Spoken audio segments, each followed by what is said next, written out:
मेरा नाम मिताली है और मैं गुजरात के एक सुंदर से शहर में रहती हूँ। मेरी उम्र 30 साल है और मैं पिछले 5 साल से शादीशुदा हूँ। मेरे पति हर्षद कॉलेज में मेरे सीनियर थे। हमारी दोस्ती वहीं शुरू हुई थी, एक छोटी सी लाइब्रेरी की बातचीत से लेकर कैंपस के लंबे वॉक तक। हम दोनों की दुनिया एक दूसरे में सिमटती चली गई। हमने साथ में पढ़ाई की, सपने देखे और फिर शादी कर ली। सब कुछ बहुत अच्छा लग रहा था। शुरुआती दिनों में हर सुबह एक नई कहानी थी, हर रात में एक नई चाहत। हम दोनों एक दूसरे के बिना अधूरे लगते थे। लेकिन धीरे धीरे वक्त बदलता गया। हर्षद एक अच्छा पति है, इसमें कोई शक नहीं। लेकिन हमारी शादी में एक सच्चाई भी थी, हम माता पिता नहीं बन सके। डॉक्टरों ने बताया कि हर्षद का स्पर्म काउंट बहुत कम है और इसका इलाज मुश्किल है। हमने कई कोशिशें की, लेकिन हर बार नाकामी हाथ लगी। शुरुआत में मैंने खुद को समझाया कि प्यार ही सब कुछ है, साथ ही सबसे जरूरी है। लेकिन जब दिल में सवाल उठते हैं, तो जवाब आसान नहीं होते। शारीरिक रूप से भी हमारी नज़दीकियां धीरे धीरे सिर्फ एक औपचारिकता बनती चली गईं। वो वही भावनाएं, वही स्पर्श अब रूटीन का हिस्सा बन गए थे, बिना किसी सहरन के, बिना किसी गर्माहट के। इसी दौरान मेरे बचपन का एक दोस्त रोनित एक दिन अचानक हमारे घर आ गया। वो स्कूल में मेरा क्लासमेट था। बरसों बाद उससे मिलकर दिल में एक अजीब सी हलचल हुई। बचपन की बातें, शरारतें और एक अनकहा अपनापन, सब कुछ एक ही मुलाकात में लौट आया। हर्षद ने जब हमें साथ देखा तो बस इतना कहा, अच्छा लगा कि तुम्हें पुराने दोस्तों से मिलना पसंद है। लेकिन शायद वो देख नहीं पाया कि हमारी बातें अब सिर्फ स्कूल की यादें नहीं रह गई थी।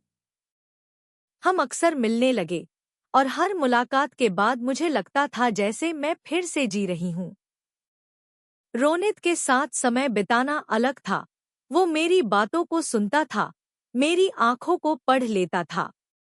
एक दिन जब हर्षद अचानक ऑफिस से जल्दी लौटा, उसने मुझे और रोनित को रसोई में एक करीबी क्षण में देख लिया। मेरी आवाज थी, प्लीज रोनित, ये सही नहीं है। मैं शादीशुदा हूँ। लेकिन मेरी आवाज में ना पूरी तरह से इनकार था और ना ही पूरी तरह से स्वीकृति।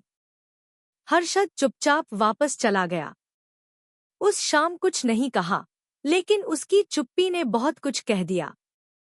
अगले दिन मैंने रोनित को बुलाया। हम दोनों बहुत देर तक साथ बैठे। उसके सामने मैं टूट गई, अपनी सारी पीड़ा, अधूरी इच्छाएं और छुपी हुई भावनाएं मैंने बांट दी। वो सिर्फ सुनता रहा, बिना कोई निर्णय दिए, बिना कोई प्रश्न पूछे।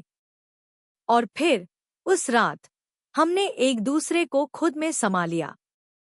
किसी जल्दबाजी में नहीं, बल्कि पूरे विश्वास और आत्मीयता के साथ। हमने अपने रिश्ते की सीमाओं को पार किया। हम एक दूसरे के इतने करीब आ गए जितना कभी सोचा भी नहीं था। मैं जानती थी कि यह समाज की नज़रों में गलत होगा, लेकिन उस एक रात में मैं खुद को खोकर खुद को पा गई थी। वक्त बीतता गया। अब 3 महीने हो चुके हैं और मैं गर्भवती हूँ। हर्षद ने इसे एक चमत्कार समझा और मैं उसकी आंखों में खुशी देखकर कुछ नहीं कह सकी। मैं जानती हूँ कि सच क्या है, लेकिन इस सच्चाई के साथ भी मैं अपने जीवन को एक नई दिशा देना चाहती हूँ। रोनित अब भी मुझसे मिलता है, लेकिन हमारे रिश्ते में अब वो बेकाबू चाहत नहीं, बल्कि एक गहरा समझौता और शांति है। मैं खुद को दोष नहीं देती। मैं एक औरत हूँ, जिसके भीतर भी इच्छाएं हैं, भावनाएं हैं और प्यार पाने की ललक है। अगर मेरी कहानी ने आपको छुआ हो, तो मुझे जरूर बताइए। शायद ये किसी और को भी अपने जीवन में खुद को समझने और अपनी सच्चाई को स्वीकारने का साहस दे।